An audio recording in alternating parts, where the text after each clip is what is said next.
Okay, I wanted to do this really short video about the sets real quick to give you a traditional perspective of it.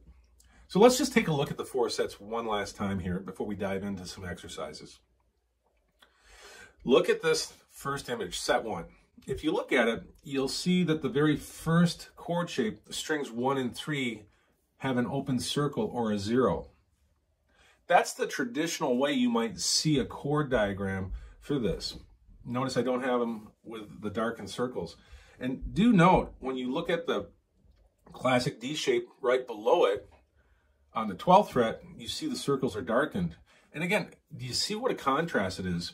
One emphasizes them and the other one shows them, but it doesn't show them as, man, this is something you need to pay attention to. Looking at set 2, same thing. Look at that partial C shape on the far left, and then go down and look at it on the 12th fret. See the difference with that open circle versus a dark circle? It gives you a different perspective. Same is true when we look at set 3. You see how that first one has the 3rd string with an open circle, and then you see how the one below it on the 12th fret has the darkened circle. It's just different. Now with set 4, we don't run into that. If you look at set 4, every single one of these chord shapes, we have to completely finger. We can't use an open string.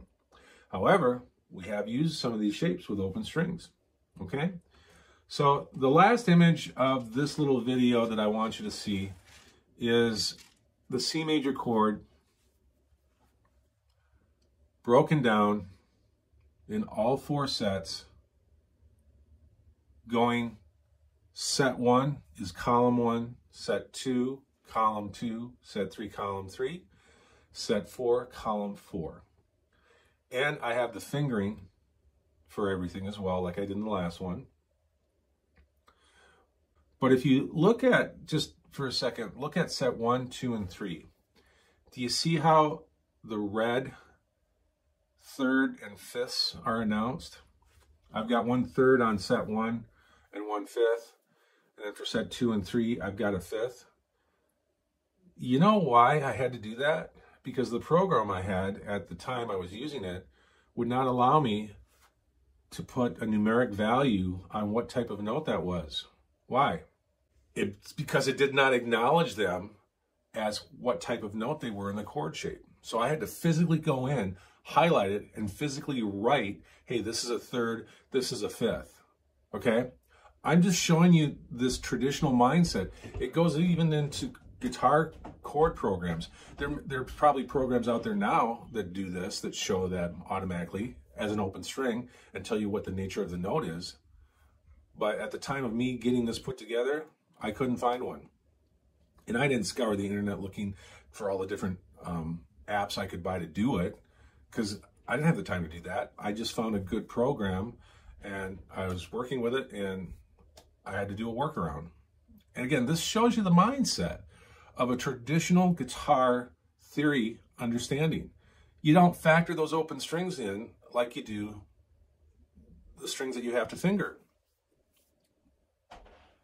Are there courses out there that do factor those in? I'm sure there are. I'm sure I'm not the only one. Not claiming to be the only one, ever. But I'm saying, as we progress and we start doing exercises through this, it's going to start to open things up in a new way. We are wrapping the system of music around major and minor chord shapes. And in doing so, you start to have a vision for things on the neck that you just don't have if you learn your scales and your chords completely separate from each other. And hey, most of the time when you learn your chords, you're just taught where the root is. Well, what is a chord? At its essence, it's 3 notes. At its very beginning, it's 3 notes. Don't you think you should know where the 3s and 5s are as well? This is huge down the road as you do more and more work with chords and scales and solos. It all becomes one organic whole. All right? All right, we'll move on. Again, thanks for watching the vids, and subscribe so you get the latest. And that's it. All right. As always, here's my trailer. Take care, guys. Thanks for watching this video. Again, I'm Phil Olson. To purchase the Awesome Guitar Series, click on the link below. It'll take you to Amazon. You can see full descriptions of each one of the volumes. After you've made your purchase and you receive them, go home and practice.